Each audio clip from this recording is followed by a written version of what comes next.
провожу массу различных презентаций, переговоров, и из переговоров в переговоры сталкиваюсь с одними и теми же возражениями, ну и устаревшими убеждениями людей относительно того, ну, можно ли покупать недвижимость в Абхазии, или это только для самих абхазов. Вот зачитаю прямо сейчас возражение. Это другая страна, это зарубежная недвижимость, там совершенно все непонятно.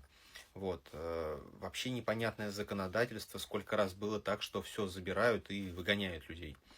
Вот. Второе это возражение. Третье возражение. Земля там не в собственности, все заберут и все снесут. Вот. Четвертое возрождение. Сколько случаев, когда кидали, чем сейчас, что сейчас, ну, поменялось, да? Вот. Также встречается возражение, что это совершенно непризнанное никем государство. Вот. И в процессе того, как я буду отвечать на все эти вопросы, да, на, ну, вот эти распространенные самые заблуждения, вот, прошу вас задавать вопросы в чате. В конце я отвечу на те вопросы, которые я не освещу, не разложу по полочкам, да, все в процессе этой видеотрансляции. Начну с того, что Абхазия, чем она интересна и чем она уникальна. Мы сейчас живем в эпоху перемен. И таких глубоких перемен и такого глубокого системного кризиса при нашей жизни, ну, наверное, и не было. Я 88-го года рождения, да. В 90-х годах был развал Союза, и это был прям, ну, прям коренные, конкретные изменения в жизнях многих людей.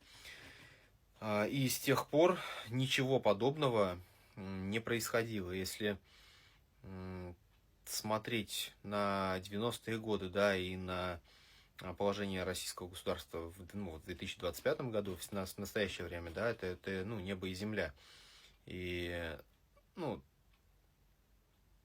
я далек сейчас от каких-то оценочных суждений, что там хорошее, что плохое, что правильное, что неправильное, где добро, где зло. И как-то не являюсь представителем вот этой дуальности какой-то. Я лишь хочу и могу себе позволить распорядиться как-то своим временем жизни. И Абхазию я заприметил потому, что мне там нравится находиться, мне там нравится жить. Я знаю, что много российских, ну и не только российских, там и молдаване, и греки, и африканцы, и кого там только нет, кого там только не проживает, нашли там свой дом. И в целом место это очень благостное и благоприятное для жизни. Почему? Длинный курортный сезон. Самый длинный, да, из тех мест, которые вот, ну, рядом с Российской Федерацией находятся, где можно спокойно выехать, заехать обратно. Вот. Ну, долго об этом не буду, потому что вряд ли бы вы пришли на этот эфир, если вам не нравится Абхазия. Смысла бы не было тратить время. Начну отвечать на возражения. Да, это другая страна, это зарубежная недвижимость. Ребят, формально, да, это зарубежная недвижимость, это другая страна, но такая ли она другая, насколько вы себе это представляете? В целом, постсоветские республики, да, Киргизстан, Таджикистан, Узбекистан, Казахстан, многие после развала Советского Союза просто использовали по принципу копировать, вставить, меняя просто Таджикская СССР там на Республика Таджикистан. Вот. А в целом Абхазия, как зарубежная страна, имеет примерно такое же законодательство, как и в Российской Федерации. И вот сейчас, например, там регистрируют право на недвижимое имущество за гражданами Абхазии, за иностранными гражданами, юридическими лицами, обыкновенной БТИ. Вот вступил там в законную силу закон о государственном кадастре, да, что опять же копирует из российской практики, да, но сложности с внедрением, не быстро это все делается, и сейчас обратно передают БТИ. Вот как в России было до 97 года, собственность оформляется БТИ, справки об отсутствии арестов, запрещений тоже выдают БТИ. Я думаю, там год-два пройдет, и уже планомерно и всеобъемлющие государственные органы перейдут на новый закон о государственном кадастре, где уже учтены будут все границы, координаты точек там, по земельным участкам. Ну, будет полный кадастровый учет, база ЕГРН, как в Российской Федерации. В плане законов отличие основное какое, что собственности на землю нету. Есть право аренды долгосрочное с продлением, есть постоянное бессрочное пользование, да. Но, повторюсь, когда мы говорим вообще о собственности, да, мы же имеем в виду безопасность. Мы все, в принципе, передвигаем, ну, мы не ищем приключений, да, ну, более-менее осознанные люди, кто просто уже хочет жить, наслаждаться жизнью, тратить свое время для получения приятного опыта, вот, не хотят приключений. И в целом, когда мы говорим про собственность, мы говорим про безопасность, но тотальной безопасности ее в принципе не существует. Вот не является безопасностью собственность на земельные участки в Российской Федерации, потому что, вспомним, давайте Сочи, один прецедент судебный в Сочи, да, когда Нацпарк забрал 12 тысяч участков у добросовестных приобретателей. Давайте вспомним крымские всякие истории, подмосковные коттеджные поселки. Давайте вспомним, сейчас очень популярно, да, в России бабушка, шпионка, продала свою квартиру, а потом заявила, что ее обманом заставили продать квартиру и подает в суд, возвращает к себе квартиру и не возвращает деньги, и тотальной безопасности не существует. Если мы хотим объективную картинку реальности, то давайте посмотрим на судебную практику. И среднестатистически в Абхазии, когда уже оформлены документы, практики, что у тебя просто по беспределу взяли и забрали, что-то отняли, ну, ее практически не существует. Я с местными юристами там общался. Главное дойти до момента, когда ты получил документы, все основные риски, да, вот эти. А когда получил, уже, ну, грубо говоря, беспредела нету. И я не тешу себя иллюзиями, что его не бывает. Я однажды услышал такую фразу, очень интересную, что твой бизнес стоит ровно столько, сколько стоит у тебя его отнять. Вот, и в целом, если мы заходим большими инвестициями и строим там заводы целые, фабрики, да, и опираясь на какие-то неровности в государстве, да, у тебя, наверное, ты можешь ощущать, что у тебя кто-то что-то хочет забрать, как, в принципе, не раз было и в России, как забирают бизнесы. Вот. Чуть-чуть налоги где-то не заплатил, где-то что-то накосячил, там, ну и найдут за что, да, докопаться. Но когда мы говорим про один жилой домик на одну российскую семью из разных российских городов, я вот прям очень далек от мысли, что в текущей политической ситуации, ну, тут не бывает такого, что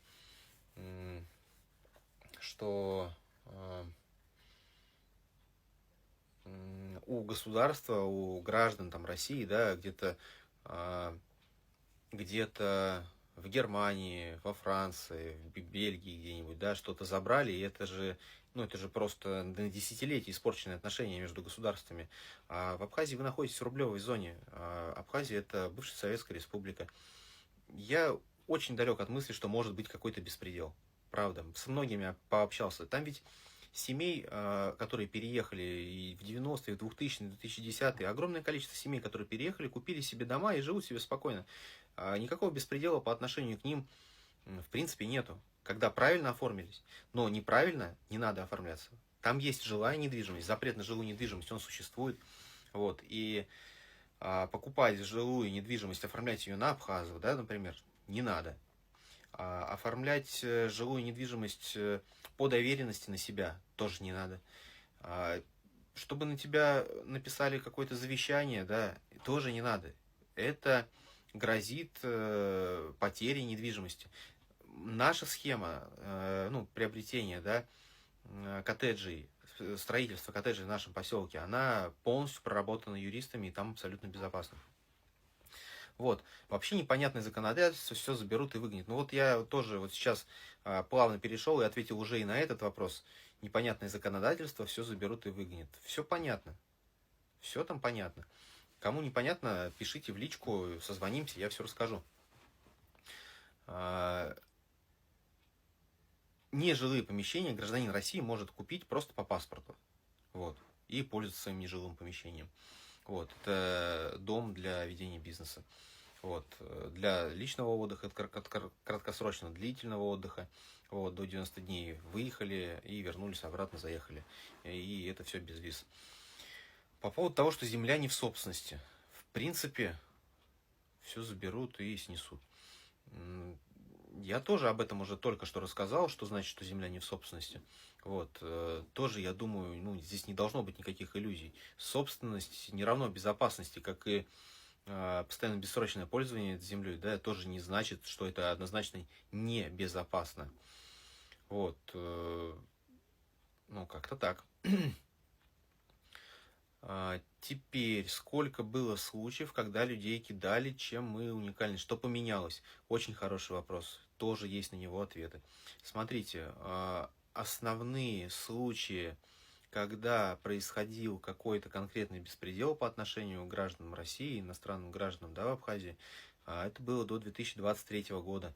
В 2023 году, по-моему, в августе был принят закон о том, что судебная система Абхазии принимает к исполнению решения судов на территории Российской Федерации. То есть раньше гражданин Абхазии мог совершить преступление, и местные суды принимали решения, часто не в пользу, да, гражданина России, и никак его наша законодательная система по закону, ну, достать не могла, и этим пользовались. Сейчас же такая лазейка закрыта, и объем межправительственных соглашений подписано, огромное количество там соглашений. Тоже в чате у нас есть соответствующий пост, просто нужно найти по истории, посмотреть и все. Вот, все, если гражданин России, гражданин Абхазии на территории Республики Абхазия совершает правонарушение, гражданин Абхазии может судить суд на территории России и отбывать решение суда, да, отбывать там, ну, заключение, их отправляют теперь и в российские колонии тоже. Вот. И плавно мы можем перейти сейчас к следующему вопросу, что это непризнанное никем государство. А знаете, хоть и непризнанное государство, что хоть и Абхазия это зарубежная, ну, страна, в этой зарубежной стране 90% жителей это граждане России.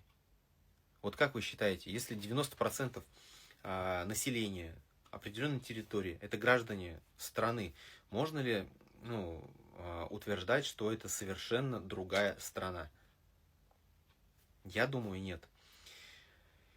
И есть де юра, да, есть де факто. Вот де факто это такие же граждане России, живущие просто по соседству. Непризнанное государство. Крым никем не признанная республика, кроме России, Беларуси, по-моему, еще кого-то. Ну, буквально несколько стран признали Крым российским. И что? Это мешает людям приезжать туда отдыхать, покупать недвижимость, жить, работать, платить налоги. И что?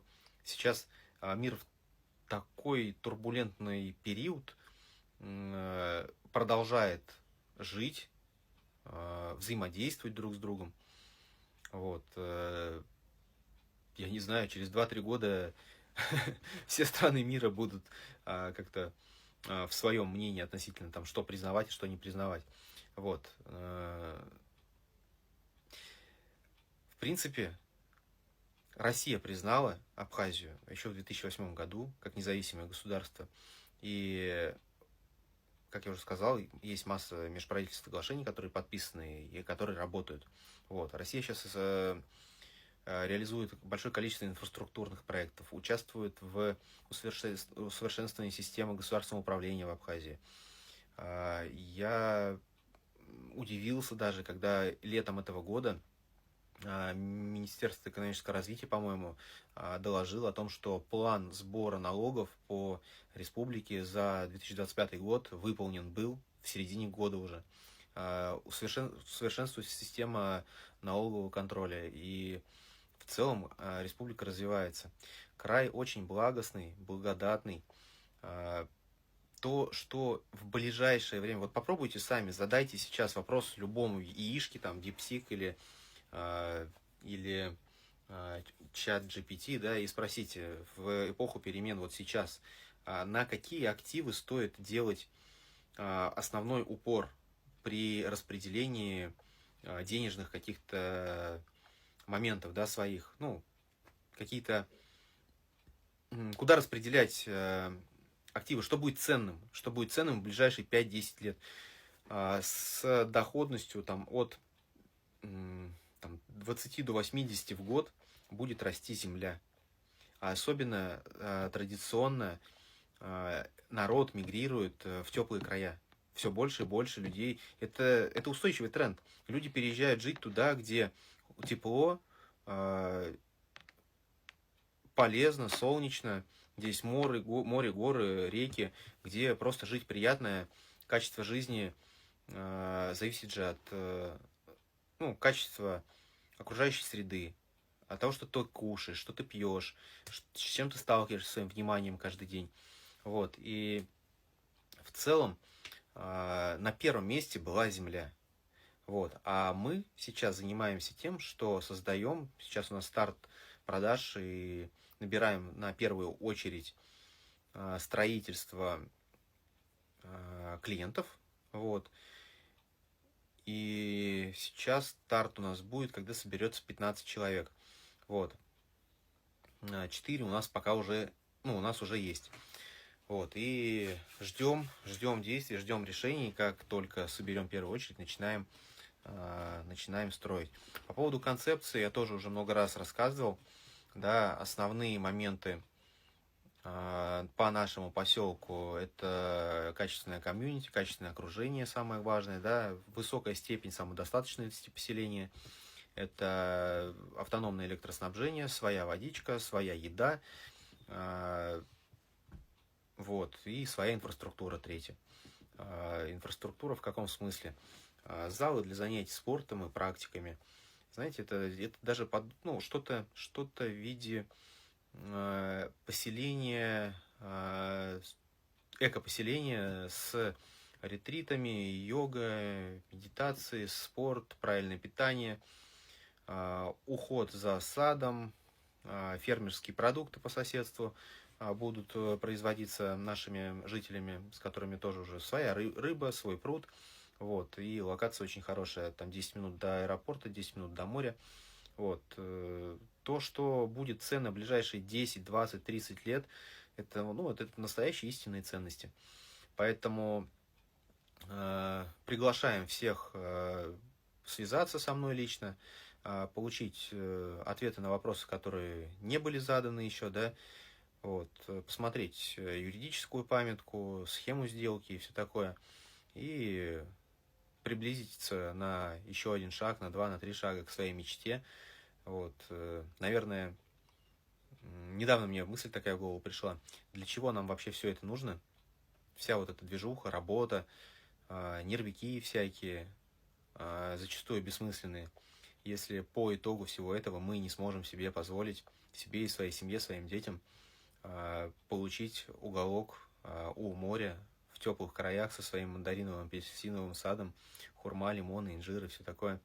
Вот, зачем тогда это все? Вот. 20 минут прошло без 20 секунд, как я начал, и, в принципе, я закончил. По чату смотрю, вопросов особо нету у нас, да? Вот, поэтому, в принципе, все. Всем хорошего вечера и хорошей рабочей недели.